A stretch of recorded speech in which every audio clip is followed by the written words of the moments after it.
Yeah, so Volkswagen has his volunteer day today, so we're doing that once a year. It's the first time we're doing that here in Knoxville with UT, and yeah, happy to be here today. Every year you can spend one day to volunteer, whatever we want. We figured that, since COVID and everything like that, it'd be good to do something outside, and it's have a nice time of year for something outside right now.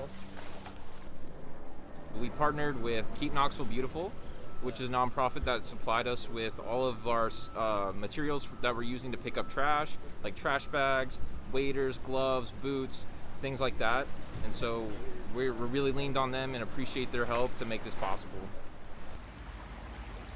A clean environment is very important for us, and also Volkswagen's goals for 2050 being a carbon neutral company is really something which fits into this kind of activities.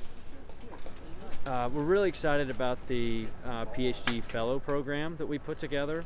As I understand it, it's one of the only PhD programs like this in the country. It's a longevity opportunity for the students to gain the experience and then the opportunity to get hired on full time. I think it's really important seeing how good also the PhD students have been integrated into the company and really being part of Volkswagen.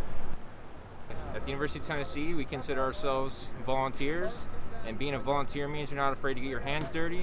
It means you're willing to get out into your community and make a difference, and that's really what we're trying to do.